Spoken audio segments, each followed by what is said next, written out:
Good afternoon everyone! Galing po ako ng Antel, dumaan ako ng Lancaster at papunta ako dito sa Open Canal Extension.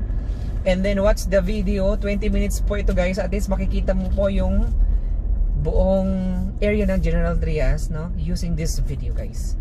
Hindi naman siya buo, pero portion lang at dumadaan ako sa mga shortcut. Alright, so see you!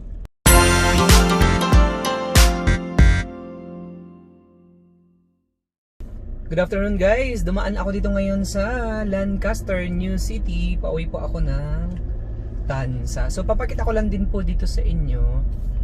Galing po ako ng Antel. So dumaan lang po ako dito sa Lancaster, New City. Para pakita ko din sa inyo po yung other way, no? Yung mga diversion road kapag po ang bahay ninyo is nasa Anyana, Antel, Tansa.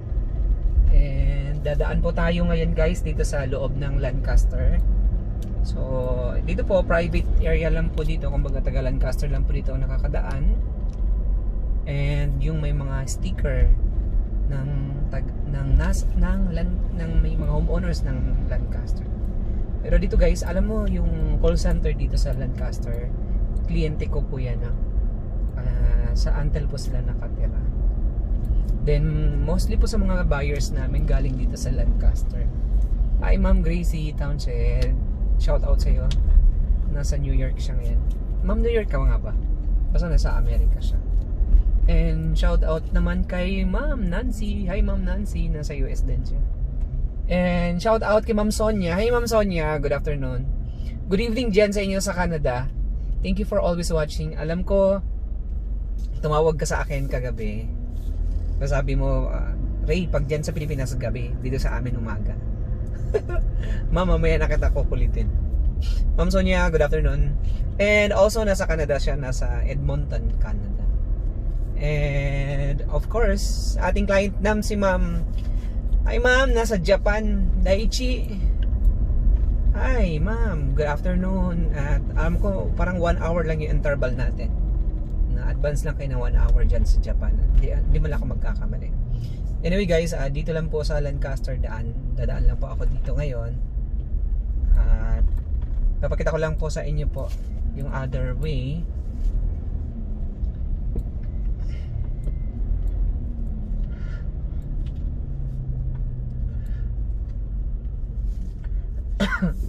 Kaya guys, mayroon po ako ditong pinsan sa LV1. And dito lang po ako dadaan ngayon, ha? And this area po is a private. Ang bagal nito magpatakbo. Kaso dumidikit pa siya.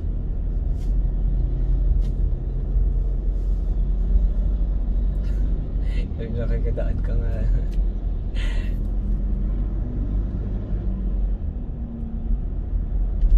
Alright, no? Maraming salamat po. Ito medyo malapad talaga yung land kasi ang lapad, ang lawak nito. Ang property nito, ang malaki talaga siya, sobra. Pero marami na rin po nakatira. Dito po may bahay po dito si yung tandem ni Donekla. Si Tekla at saka si Donita. Ay, pasensya na po, Bisaya lang talaga po eh. Ngayon kayo mga Bisaya eh. Ayan na, nagibangga nito niya. Ini mo siya pudagan eh. Alright guys, no, kulay blue yung damit ko ngayon. So thank you so much sa aking sponsor. Ay, maraming salamat po sa aking sponsor. Nag-sponsor siya ng aking damit kasi nakikita niya lagi ulit-ulit na lang yung aking damit. Thank you. And shout out sa aking mga pinsan dyan nasa New Zealand. Ay, aking mga pinsan dyan sa Cagayan de Oro City, si Dr. Harleen, Atinending na lang. And then shout out kay Ate Harleen Bada de la Cruz, no, principal dyan sa school principal dyan sa La Victoria Imelda Zamboanga, Cebu. Ay Attorney Escares, you're always watching in my YouTube channel. Thank you so much. Ay Ma'am Vicky Sapgian, mga attorney. Ay attorney, other day, sa isang araw pupunta ako dyan sa iyo. And of course, congratulations attorney na panalo tayo dun sa kaso natin. turn left na po ako dito guys, no? Alright, so another way, so this is a diversion road. This is a Barangay Navarro. So pupunta pa tayo doon sa kabilang way, sa Arnaldo Highway. Oh my god, sobrang sikip guys. Fold natin yung ating mata. Patay nga. And iikot ko kayo. So kung familiar kayo dito sa Barangay Navarro po, shortcut po ito din. Meron ditong resort. Sikip lang ng kalsada niya dito. Delikado.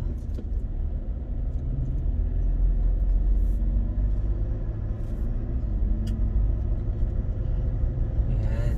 Pero marami pa mga subdivision dito guys. Ay sorry. Takpan ng tainga. Tainga. Medyo masikip lang kalsada dito, no? Pero minsan po, pag dito po kayo nakatira sa General Trias, madami talaga dito mga diversion road na makakatulong sa iyo kung uuwi ka, kung sobrang traffic doon sa malaking kalsada. So dito ka padadaanin sa mga kalsada na ganito. Pero i-guide po kayo ng Waze.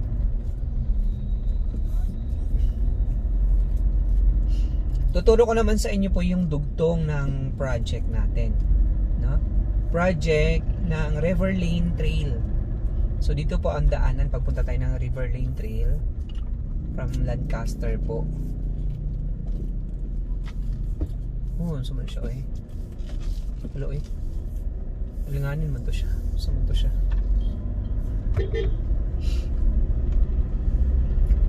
Okay, so dito lang tayo daan ngayon guys. And today po manalangin tayo sa Panginoon. Ama, basbasan mo ang iyong mga anak. alright guys. Tayo naway magkaroon ng sapat na May misa po ngayon ang El Shaddai. So this sa video po, araw-araw pwede po tayong makinig palagi ng salita ng Panginoon. upang patawarin ang ating mga Kasi guys, alam kaaway. nyo, Manalangin tayo maangkin man sa natin Panginoon. ang kayamanan sa buong mundo. Ang iyong mga anak. Ang mga Kung ang katumbas naman nito ang kaluluwa at maging ang mga natin, nangangalaga ay, sa kanila, mas matindi yun guys, no? Walang kamatayan yun, walang endless, no? Yun sa impyerno, naku, napakahirap. Ayaw naman natin na sa impyerno tayo guys, di ba? Ama, basbasan mo Kaya nga ang iyong habang mga anak. nabubuhay tayo, gumawa tayo na mabuti. ay makaharap nawa ang Diyos sa At kanyang walang hanggan. tulungan natin ang ating kapwa. Manalangin tayo Isama sa natin yung Panginoon. ating kapwa sa Ama, paglilingkod basbasan mo sa ang iyong Panginoon. mga anak. Naway hipuin na ng Diyos ang mga puso't isipan ng lahat Inyong pinakikinggan. Siyempre, yung itik sa mga pakulo. Okay. Shortcut natin, no? Dadaan pa rin tayo doon sa isang project ng Lancaster, guys. So, ito mga school na to, ayun eh, ito. So, ibang mga school naman yan siya. Yung ibang mga, mayroon din tayo diyan, no, nag-aaral, no, galing sa Antel. Diyan siya na-aral. Sa St. John.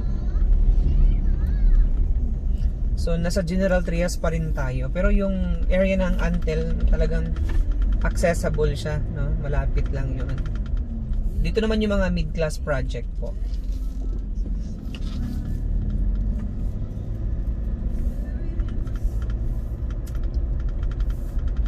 So more on mga Roland pa lang talaga siya. Mayroon pong term dito sa ating lesson.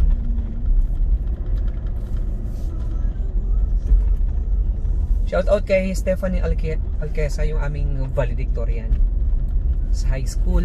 Aking mga classmate. Ako mga classmate no, si Stephanie nasa Iloilo. Ay ma'am. Bright kayo siya sa una ko eh. First honor gid siya eh. Ang aming salutatorian si Lloyd Atlantics eh. Nasa Batangas naman siya nakatira. Asawa niya nasa Air Force. Alright, no, medyo kailangan natin na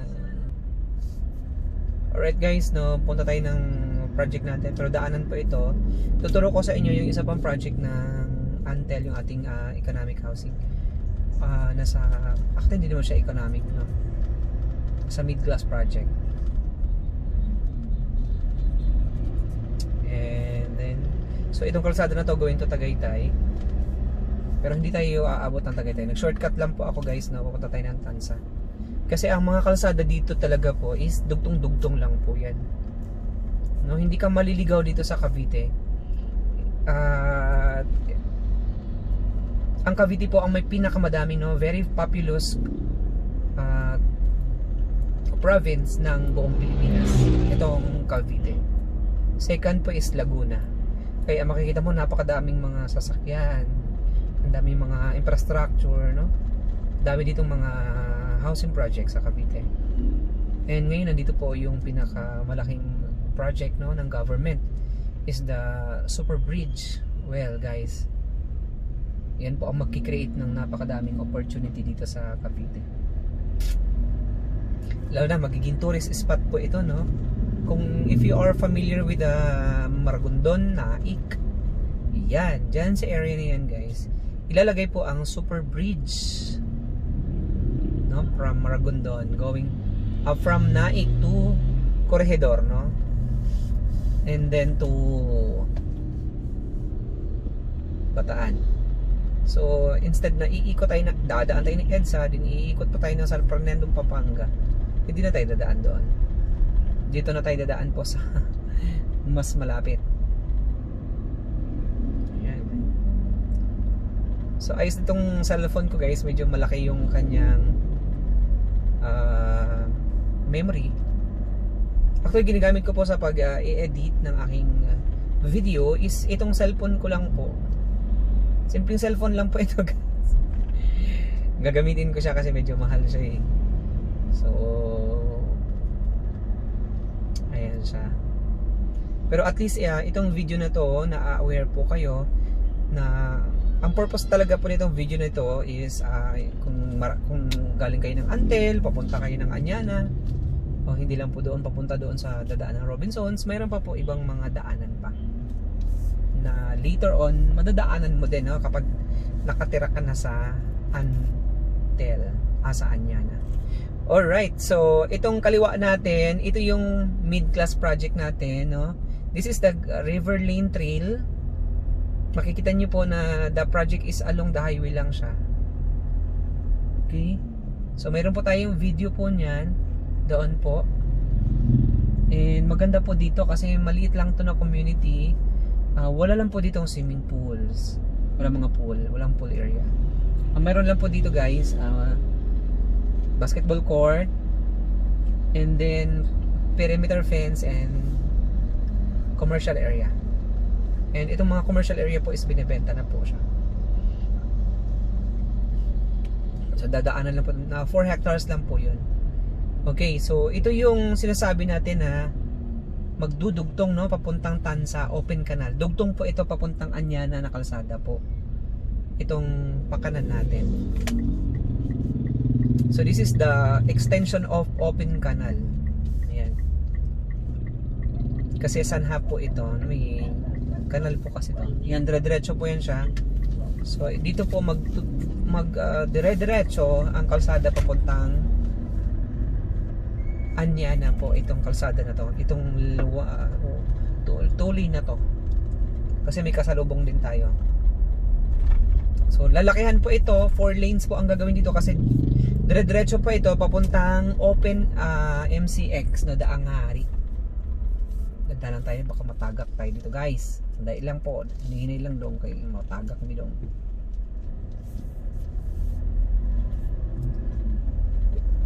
Baong na dra dong.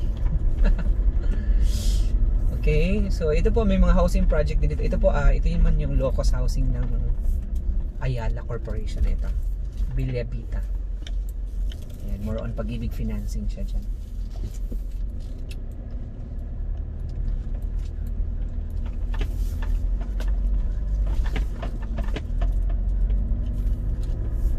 Pero sikip oy. Ayan siya guys, no? Thank you for watching. Nasa 14 minutes na po tayo.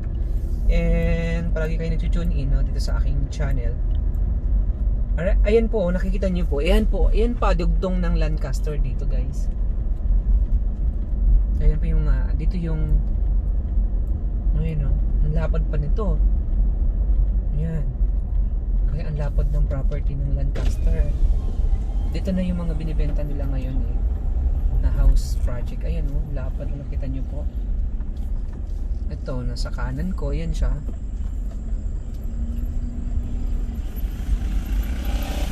Yan, itong sa kanan. And then itong sa kaliwa. Ayan pa. Ayan yung kanan guys. Ayan. Then this one, ang kaliwa po. Ayan, diretso pa po yun.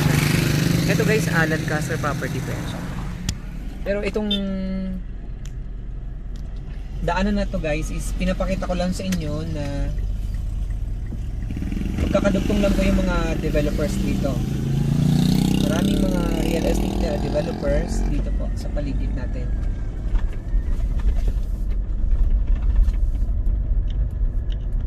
Ayan. Kusog kayo sa mga badagan na rin. Usahay yun rin. Kay ayan, mga masaito. Ayan o, ayan, mga kaibigan ko rin dyan. Shortcutters lang tayo dito guys, no?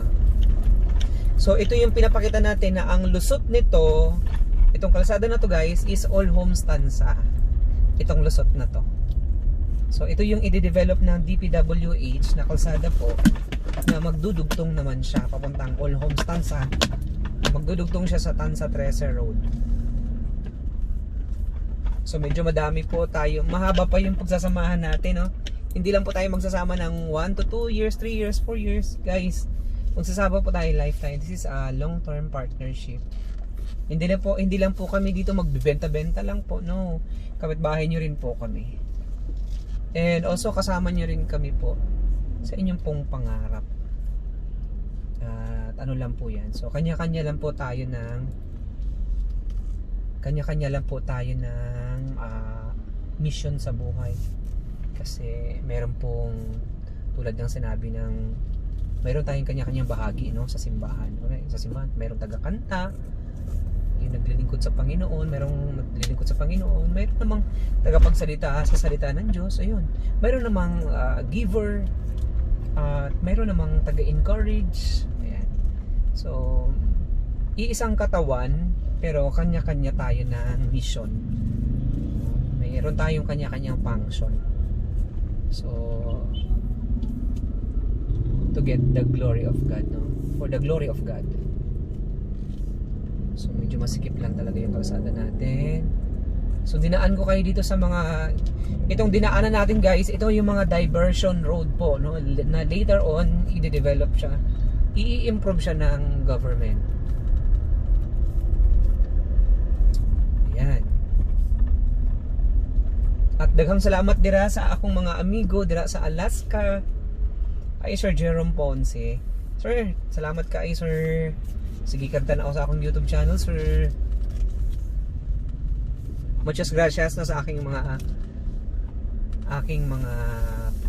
auntie, pinsan dira sa Zamboanga City.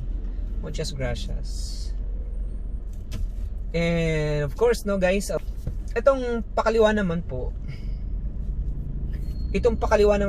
Yun is papunta na po siya ng All Home Stanza po. Teka lang po ha. Wait lang po siya guys. Medyo masakit yung kalsada natin dito talaga.